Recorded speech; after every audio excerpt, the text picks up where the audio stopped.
अटल बिहारी वाजपेयी जी मांग किया था कि हमें चर्चा करने का मौका दिया जाए, तब अटल बिहारी वाजपेयी जी के मांग पे स्वर्गीय जवाहरलाल नेहरू पार्लियामेंट खुलवाकर 165 एमपी जिसमें शामिल हुई थी, वो डिस्कशन में ये सदन देखा है, इसका सारे नबूत सरकार के पास है। और उसमें ये भी बताते हैं स्वर्गीय जवाहरलाल नेहरू खुद अपना खामिया को दर्शाया था, और किस लिए ये हुआ, क्यों ऐसा हुआ, सारे व्याख्यान दे चुके थे।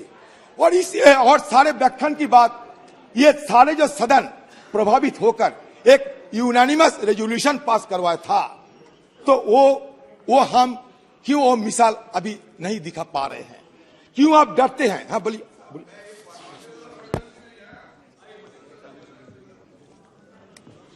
अधीर रंजन जी कह रहे हैं अभी क्यों ऐसा नहीं कर रहे हैं, क्योंकि उस वक्त खामियां थी, अभी कोई खामी ही नहीं है तो कैसे करें। हजारों हेक्टेयर भूमि हार कर आए थे तब जाकर चर्चा करी थी, क्या बात कर रहे हो? इस तरह से नहीं होता है। चर्चा कब हुई थी? हजारों हेक्टेयर भूमि हार कर आ गए थे तब जाकर चर्चा हुई है। क्या हुआ? 2000 स्क्वायर किलोमीटर अतिक्रमण हुई। आप नकार सकते 2000 स्क्वायर किलोमीटर अतिक्रमण हुई। अगर एक काम कीजिए ना, सारे ऑल पार्टी डेलीगेशन को लेकर आप चलिए ना लद्दाख में, हम देखना चाहते हैं। आपको हिम्मत है ले जाने के लिए? बताइए आप खुद को कहां छुपाना चाहते हैं? आप चीन को डरते हैं। अरुणाचल प्रदेश में लुंगटा, किरण रिजिजू भाई आप सुन लो, अरुणाचल प्रदेश में लुंगटा जोर क्षेत्र में पीएलए ने 18 जनवरी 2022 के 18 जनवरी को भारतीय क्षेत्र के अंदर से 17 वर्षीय भारतीय मीराम तोरण को अपहरण कर लिया। भाजपा सांसद भाजपा सांसद श्री तपीर गांव ने भी ट्वीट किया कि चीन ने 2018 में भारत के अंदर 3-4 किलोमीटर सड़क बनाई। 26 जनवरी को पीएलए द्वारा युवा लड़के को भारतीय सेना को सौंप दिया गया था। शुरू में कहा ऐसे बातें नहीं करना चाहिए जो रिकॉर्ड में चले जाए और बाद में गलत क्या है? मैं वही तो कह रहा हूं, जो चीजें अगर कोई किसी ने कह दिया, किसी ने लेख लिख दिया तो सच्चाई है क्या? उसके बाद में अधिकारियों ने क्या स्पष्टीकरण दिया, क्लैरिफिकेशन क्या दिया? बाद में इंडियन आर्मी की तरफ से कहा गया है कि ये जो रिपोर्ट जितने भी आए हैं ये सही नहीं है, इस तरह से कोई हमारा जमीन नहीं किया। जब आर्मी बोल दिया, आप उससे पहले कोई जो कोर्ट कर रहे कुछ बोले उसको आप कोर्ट किए जा रहे।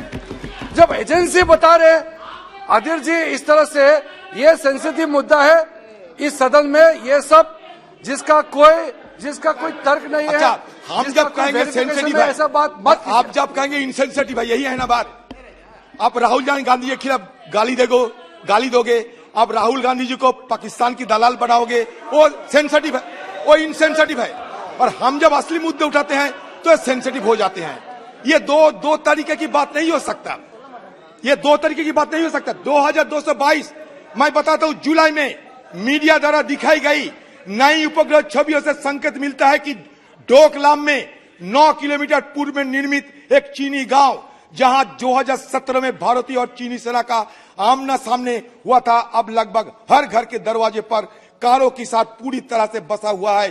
चीन द्वारा 110 वर्ग किलोमीटर क्षेत्र की इसी सलामी टुकड़े का जवाब मोदी सरकार के पास नहीं है।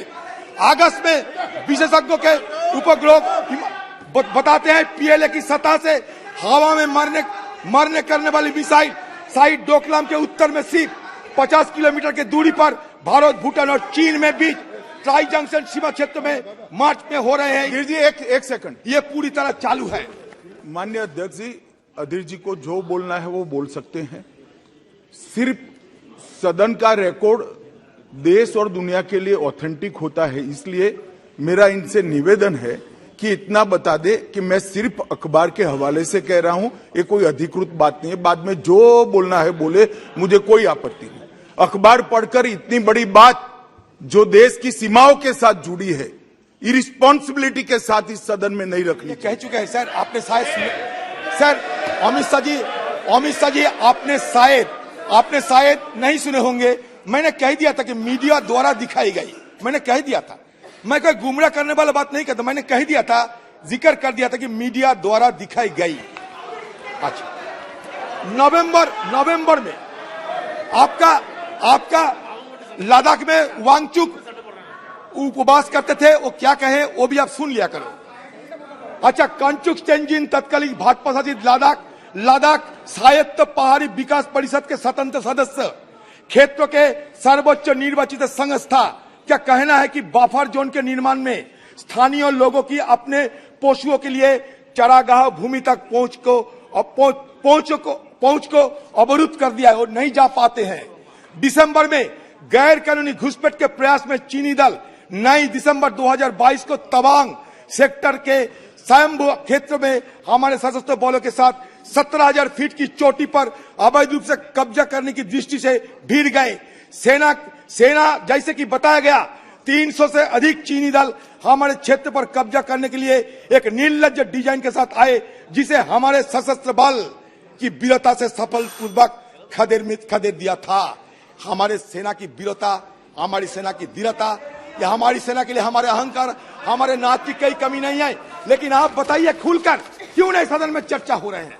आप एक काम कीजिए ना, जवाहरलाल नेहरू को किसी ने बताया था कि सेक्रेट सेशन करो, जवाहरलाल नेहरू जवाब में कहा था कोई सेक्रेट सेशन नहीं होगी, हम खुले आम चर्चा करेंगी। ये हिम्मत आप क्यों नहीं दिखा सकते? हमारे पीएम साहब, पीएम मोदी के बाद पीएम मोदी ने 2014 के बाद से 18 बार चीनी राष्ट्रपति से मुलाकात की है और हमारे बीच सैन्य स्तर की वार्ता की दौर 17 बार हो चुके हैं। गलवान के बाद से चीनी आयात हिंदुस्तान में 45% का वृद्धि हुई या नहीं? आप बताओ। गलवान में हमारे 20 जवान अपने प्राण को आहुति देने के बाद चीनी के साथ हमारे ये कारोबार में इतना बढ़ोतरी कैसे आ रहा है कि 45% वृद्धि होते हैं? चीनी ने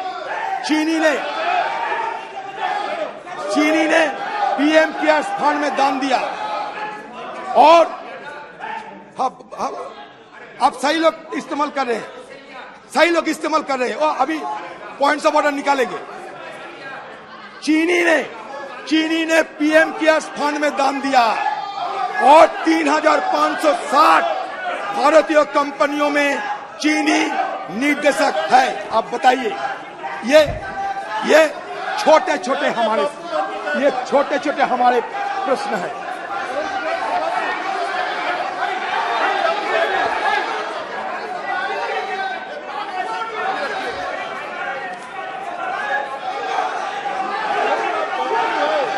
सर, मेरा और एक बात कहना है सर। हिंदुस्तान में मैंने पहले भी कहा कि जहां 14% मुसलमान होते हैं, वहां मुसलमानों को क्यों इस तरीके की नफरत की निगाहों से देखा जाते हैं?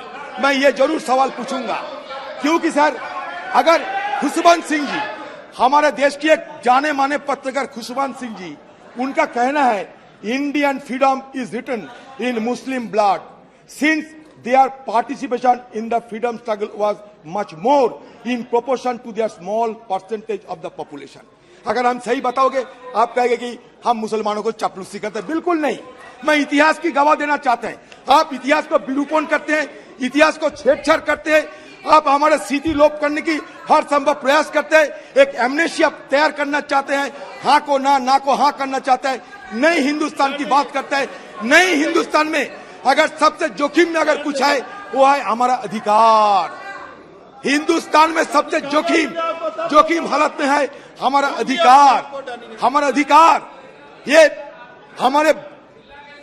हमारे अधिकार को छीन लिया जाता है। हमें कर्तव्य सिखाए जाते हैं, लेकिन कर्तव्य के पहले हमारा अधिकार क्या है ये तो बता दीजिए। हमारा बोलने का अधिकार नहीं है। देखिए, मीडिया वालों को यहाँ से निकाल दिया जाते हैं, ये मीडिया हमारे फोर्थ पिलर होते हैं, मीडिया वालों को घुसने नहीं दिया जाता। क्यों आप मीडिया को डरते हैं? क्यों हमारे न्यायालय पे दबाव बनाते हैं? न्यायालय के खिलाफ कभी कानून मंत्री, कभी हमारे उपराष्ट्रपति जिस तरीके से बयान देते हैं, ये हमारी देश की ये हमारे देश की जो बेसिक स्ट्रक्चर है, ये बेसिक स्ट्रक्चर को खतरा पहुंचाते हैं। हमारे ओके। देश का बेसिक स्ट्रक्चर क्या है? हमारा देश का बेसिक स्ट्रक्चर फेडरलिज्म है। ओके, हमारे देश का बेसिक स्ट्रक्चर धन्यवाद, धन्यवाद। राइट्स है। हमारा देश का बेसिक स्ट्रक्चर इंडिपेंडेंट जुडिशियरी है। इसमें खतरा पहुंचाने की कोशिश मत करो। धन्यवाद। 30 मिनट हो गए, धन्यवाद। सर, बोलने दो सर। 30 मिनट हो गए।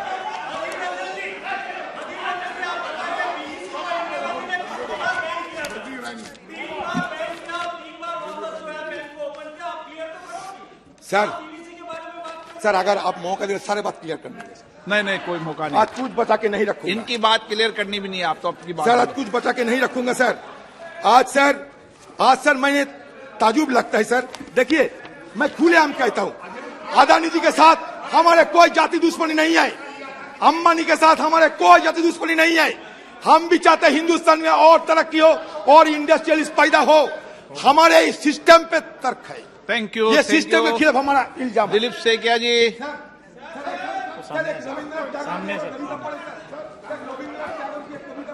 टैगोर की हाँ, और किसी के रविन्द्रनाथ इनको सिखाने के रविन्द्रनाथ टैगोर। हाँ, बोल दो, मैं सर बांग्ला में कहूंगा, इंग्लिश तर्जुमा भी करने का मौका दीजिए।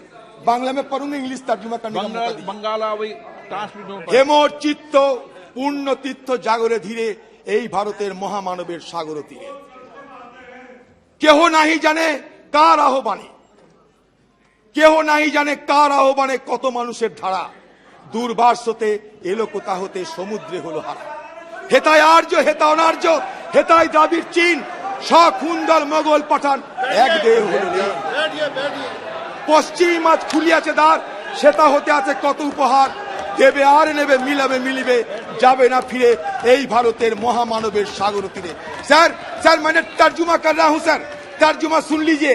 My heart awake in this holy land of India. It is a place of pilgrimage for nations to mingle in a confluence of humanity. Nobody knows who asked them, yet they came from different lands and merged in a single body. The Aryans, the non-Aryans, the Dravidians, the Chinese, the Scythians, the Huns, the Pathans and Mughals, all of them like so many separate streams flowing irresistibly to loss at the end of their journeys, their individual identities in one vast sea. Now the West has opened its gate. All are collecting its prize gifts, and the same irreversible process of mutual exchange and assimilation is taking place once again in that holy confluence of humanity. तो हमारा देश 4 वेद sir, 4 वेद, 18 उपनिषद, 2 महाकाव्यों की देश है। हमारा देश शंकराचार्य की है। हमारा देश कुरान, बाइबल, गुरु ग्रंथ साहिब का देश है। हमारा देश नामदेव तुकाराम की देश है। हमारा देश गुरु नानक और भाई मर्दाना की देश है। सर हमारा देश बुद्ध और ऋषि, हमारा देश बुद्ध और ऋषभ देव की देश है। हमारा देश चेन्नैया और बसवपन्ना की देश है। हमारा देश कबीर चैतन्य की देश है। हमारा देश निजामुद्दीन औलिया और मोइनुद्दीन चिश्ती का देश है। ये देश को बचा के रखिए, यही मेरा निवेदन है। जय हिंद, जय भारत। दिलीप सेकिया जी।